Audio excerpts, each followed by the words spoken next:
There are 72 community college districts and 112 community colleges in California, educating approximately 2.6 million students each year, nearly 25% of the nation's community college student population. Under the state's master plan for higher education, California's community colleges have offered an open door to anyone who wanted to attend. Years of state funding cuts, however, have made the state's community colleges reconsider whether they can be all things to all people. Increasingly, California's community colleges are being asked to do more with less. Who should pay for the increasing cost of a community college education? Are there any new strategies or techniques that can lower the cost of providing a community college education? And what can be done to increase graduation and transfer rates? We'll talk to Jennifer Kuhn, Deputy Legislative Analyst and an expert on education at the nonpartisan California Legislative Analyst Office, and Dr. Brice Harris, Chancellor of the California Community College System. California's community colleges, can they meet the state's educational and workforce needs? From Fresno, the Maddy Report, with Executive Director of the Maddy Institute, Mark Kepler. Welcome. Governor Brown has an ambitious plan to overhaul California's community colleges. What are his proposals and how will they impact community colleges in California? Our guest is Jennifer Kuhn, Deputy Legislative Analyst and expert in education issues with the nonpartisan Legislative Analyst Office. Welcome to the Maddy Report.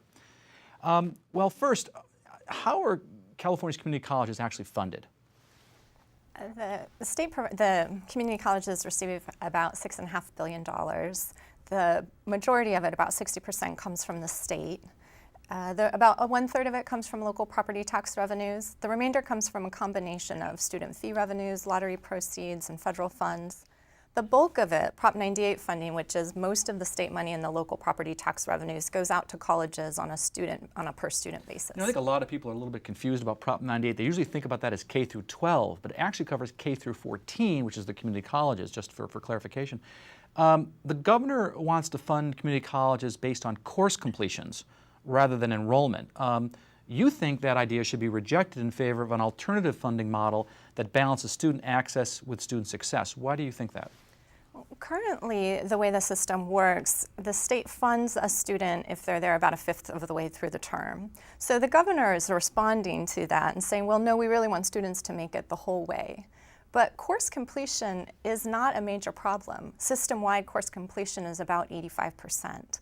So rather than focusing on this one issue... So why aren't they graduating? If 85% are completing their courses, why is the graduation rate so low? They're failing to meet these more important academic milestones, obviously. Something's happening between completing one course and completing a program or obtaining a degree or completing a certificate. course is not completing a degree. Two separate things. So we're trying to get the state to focus on those more seminal milestones. I'm just wondering, though, as a professor myself, is that going to create an incentive? Course completions are the funding model. Is that going to create an incentive for professors to lower standards? And I think that's just an issue probably people might want to think about. But let's talk about redesigning funding. How do you think community college funding should be redesigned?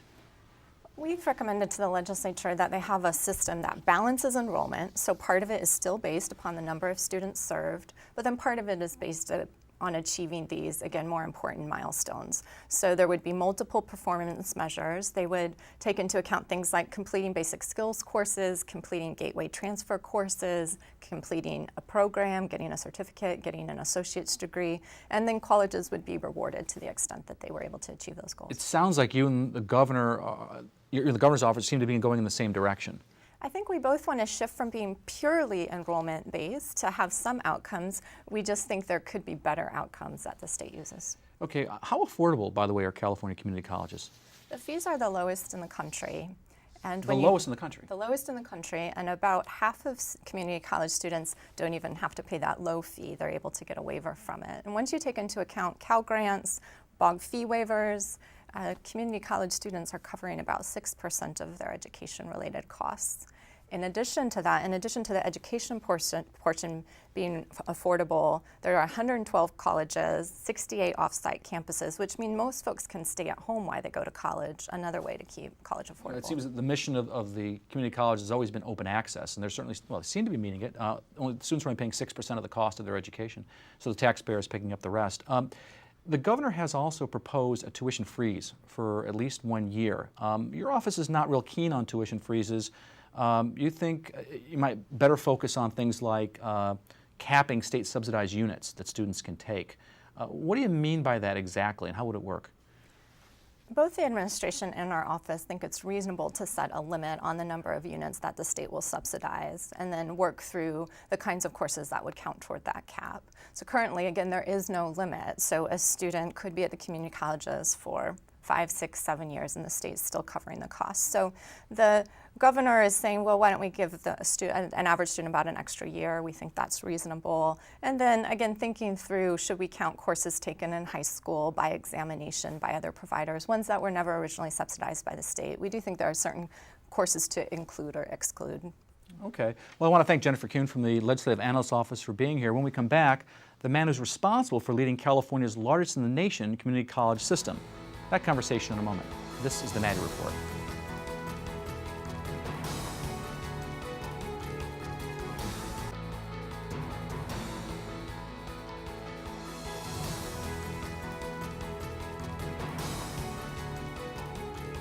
Welcome back.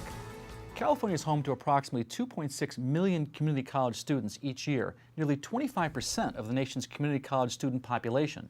The person who oversees the statewide system is our guest today. Brice Harris is the Chancellor of the California Community College System. Welcome to the Maddy Report. Thank you, Mark. Good to be here. So one of the key issues is access to a community college education.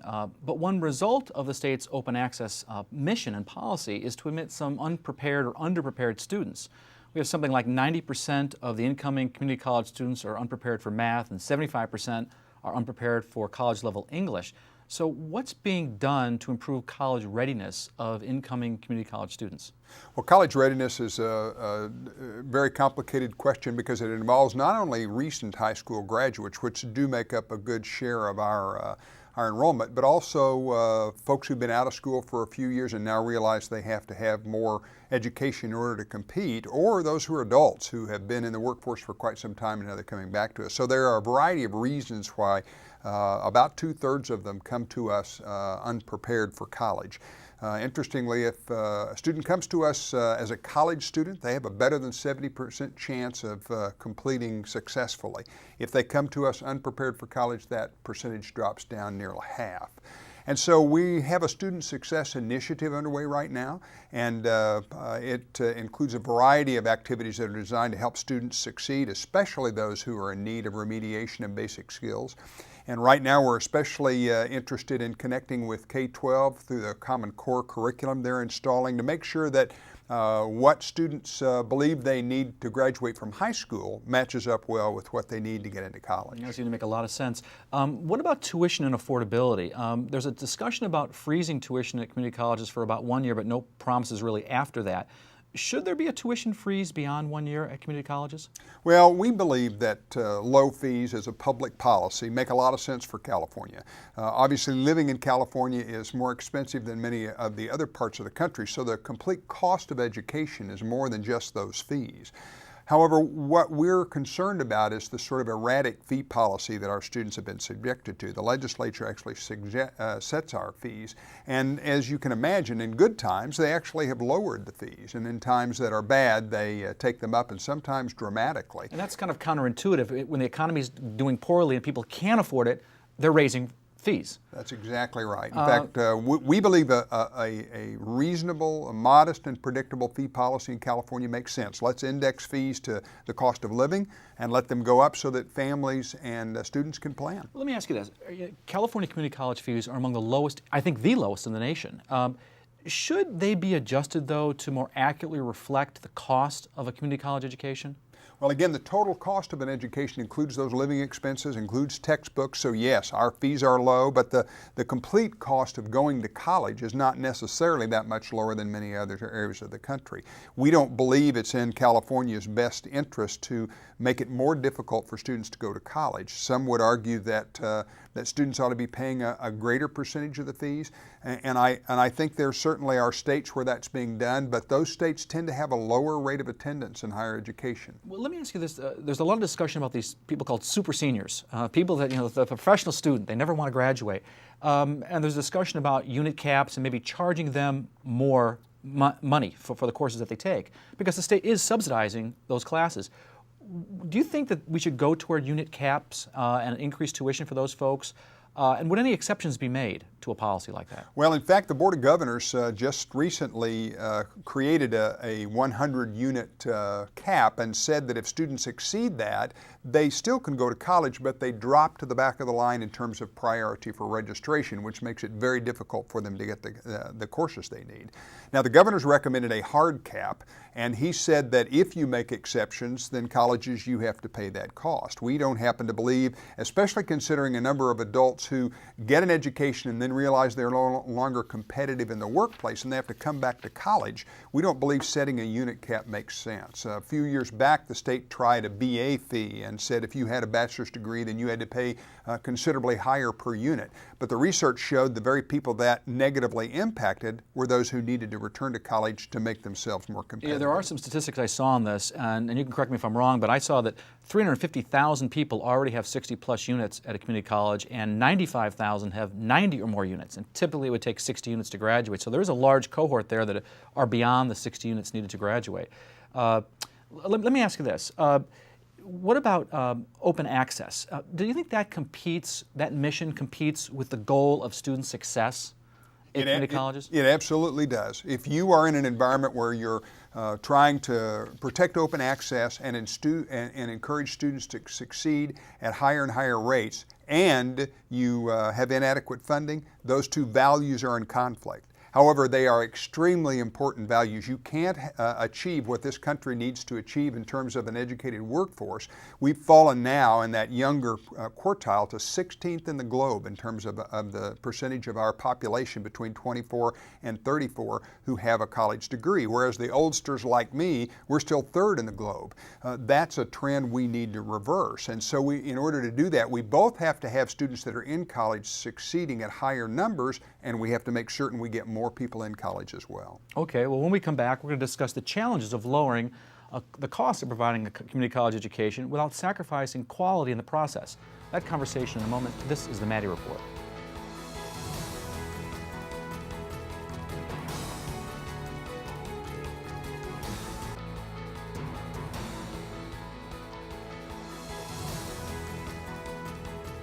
Welcome back. We're talking with the Chancellor of the California Community College System, Dr. Brice Harris. I want to turn our attention to lowering the cost of community college education. Is there a cheaper way to offer education? For example, online courses. Are they better, worse, or comparable to the traditional professor in front of the classroom educational experience? Well, California community colleges are an excellent bargain for the taxpayers of the state of California. And over the last 4 years, we've had to shoulder tremendous financial cuts. Our faculty have seen their class sizes go from about 26 to 31, and they've really shouldered an awful lot of students to try to protect access in the system. But yes, there is a lot of talk across the country now about online education, and the governor has recommended a program at all three of the systems of higher ed in online education. Now, California's community colleges have really been doing a great deal of that. We're the largest provider of online education in the state of California. Yeah, you're kind of the forefront of that. I think I read somewhere that 10% of your classes are offered online. That's right, and 1 out of every 4 students is taking an online course every semester. However, we do believe that there's a way to garner even more efficiency by at the state level providing a common portal for students to access individual colleges, so that if a student in Weed, California needs a course they can't get there, that they might go online and get one that's offered by San Diego City College. And if or they have Fresno City College? That's right. Or if they have a common spot, common place to go, then we think that makes sense for the taxpayers and certainly for the students. You know, the governor's proposing funding for something called a common learning management system for the entire community college system. What is a common learning management system, and do you think it will make California community colleges more cost efficient? Well, I do. It's that common portal I talked about a moment ago. It basically is a way to manage online education, and a lot of our colleges have online course management systems. Some of them are similar, some of them are dissimilar, and obviously we think the governor's proposal to make that approach a common one is in the best interest of Californians and especially our students. You know, there's another thing they're talking about, and that is giving, I think students might like this, credit by exam. Life experience, knowledge that you have. What are your thoughts on that? Well, experiential learning's been around a long time, and It's a small percentage of what you do right now, correct? it is a small percentage. I think I read 1% or something. Yeah, but it's an important part. You look at all of our veterans that are returning, they often have experiences they've gleaned through their military training that's applicable for credit. It's something you have to be very careful about. We expect the faculty to take the lead role in this because they're the guardians of the curriculum and of the degree, and so they need to be very comfortable in evaluating experience. But we do believe there's a lot of good learning going on out there, and as MOOCs become more you might want to prevalent define across what the MOOCs country, are. Well, massive online education. And And by massive, you do mean massive. Oh, absolutely. In some instances, institutions that have literally thousands and thousands of students taking a course at the same time. Yeah, there is one question, though, is if you're a professor and you're teaching thousands of students, what kind of interaction can you have with those students? Well, we don't happen to believe that sort of mass approach makes a lot of sense, especially for young students that are just entering college. In fact, our research shows that once students are up into the curriculum, they do better in online instruction, but especially in the early part of their education, they do need a campus-based experience. They do need interaction with a faculty member and students. You can get some of that online, but research shows that they don't do as well as in traditional instruction. It seems like the governor wants to also change the funding formula from kind of, enrollment driven to more course completion or degree completion, certificate completion driven. Kind of the focus seems to be getting them out, getting them through the system. To secure, that'll result in more funding, but won't that also result in grade inflation, maybe in looser standards, as people say, we're going to get paid as to how many students get through the system, so we'll just lower our standards to get more people out the door? Well, this outcomes-based approach was proposed a couple of years ago in the legislature, and from it grew our Student Success Initiative, because we actually do believe you have to be very cautious about funding outcomes for fear that you'll leave an entire generation of Californians behind. In other words, if we look back 10 years from now and we see all of our rates have improved for transfer and graduation, and yet we've accomplished that by shutting the door on the students that need us the most, then we've failed. So we do believe that outcomes-based instruction is something we must approach carefully. There's one proposal I'm guessing you like, and it's actually a major theme by most major recommendations, whether it's the Legislative Analyst, the Student Task Force, or the Little Hoover Commission. And all those folks are saying we should centralize coordinate with the Chancellor's office, that the community college system should have a stronger Chancellor's office, frankly. What are your thoughts on that? Do you think that that's going to result in more cost savings to kind of centralize more of the activities through your office? Well, I don't actually support a great deal of centralization at the state level. California's community college system, 112 colleges, 73 districts, are governed by locally elected trustees who understand the education needs in one community versus another. So what we really have in California is more of a confederation, a group of districts that are coordinated, and the direction is set by a gubernatorially appointed state board of governors. And that confederation actually works pretty well. Now, I do believe there's opportunity for more coordination at a state level, especially when we get into things like online education, but there's no substitute for locally elected trustees determining what is educationally important for their community. Okay, well, when we come back, we'll discuss what's being done to improve graduation and transfer rates at California's community colleges. That conversation in a moment. This is the Maddy Report.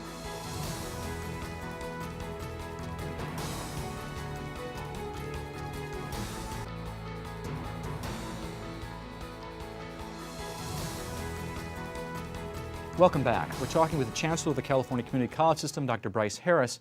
I want to turn our attention to graduation and transfer rates.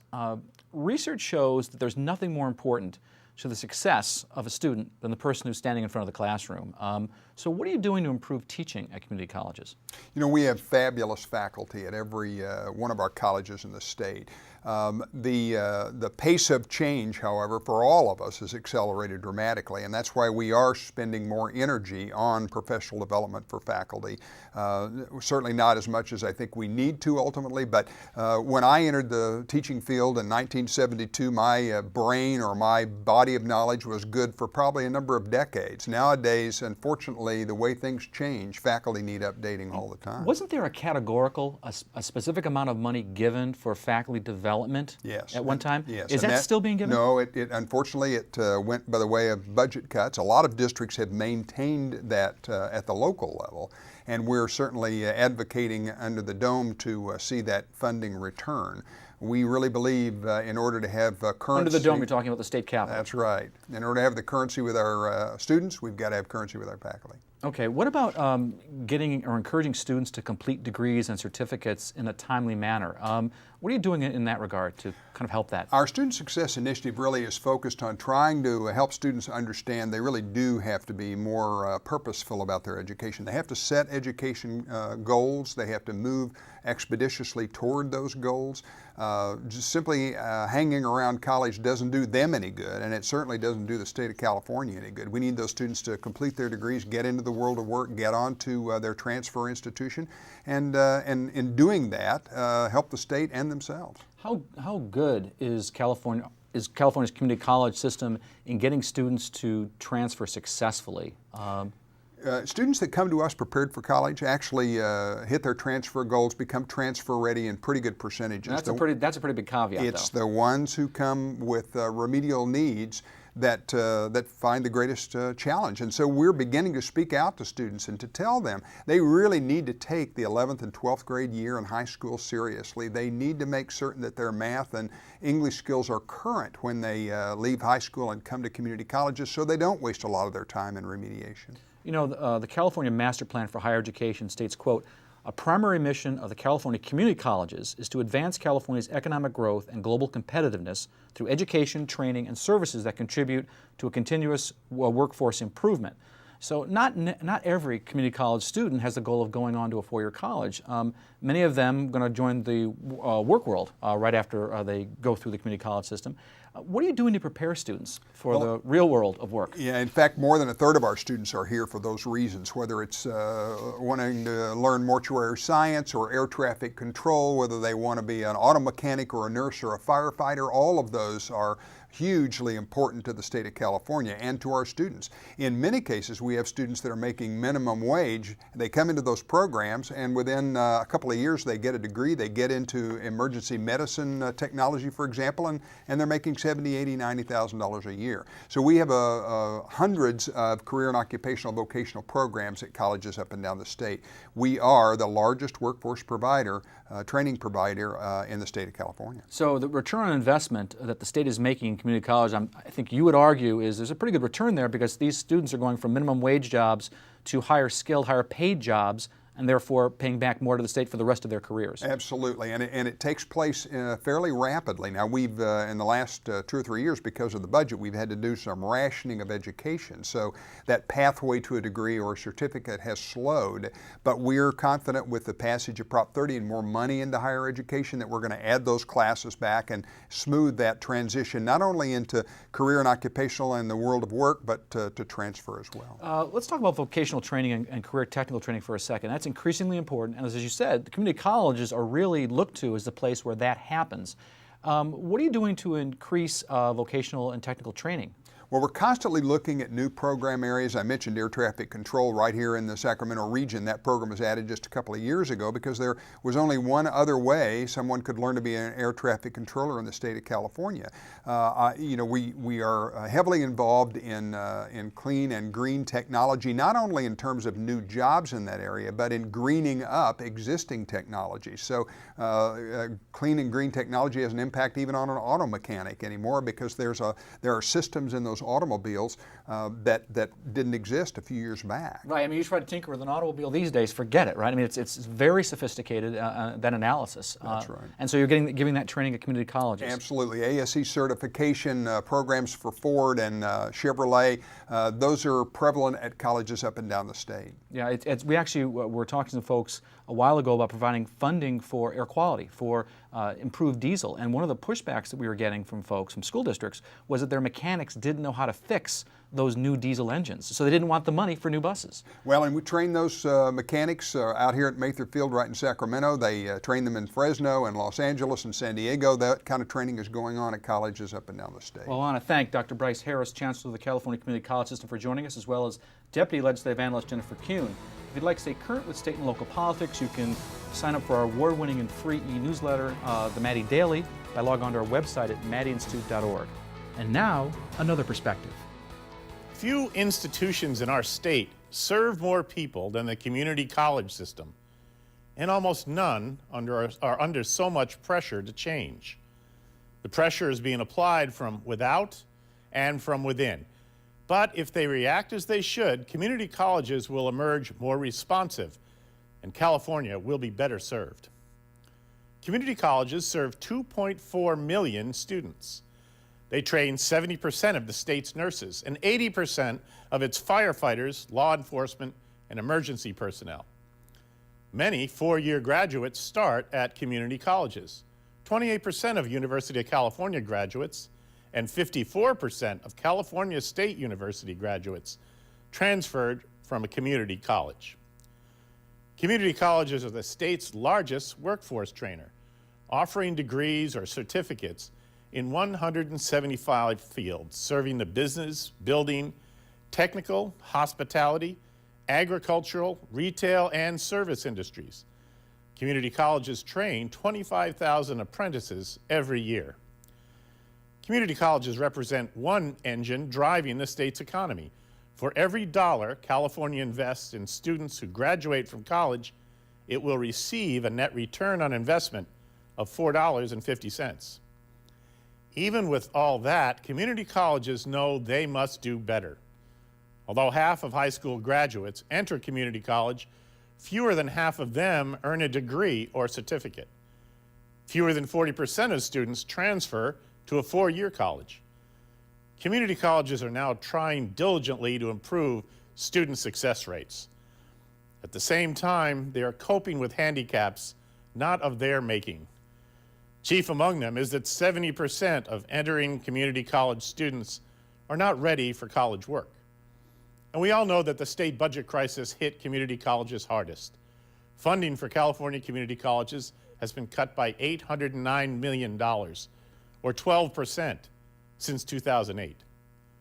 State funding individually has been cut from $6,400 per student in 2006 to about $5,000 per student today.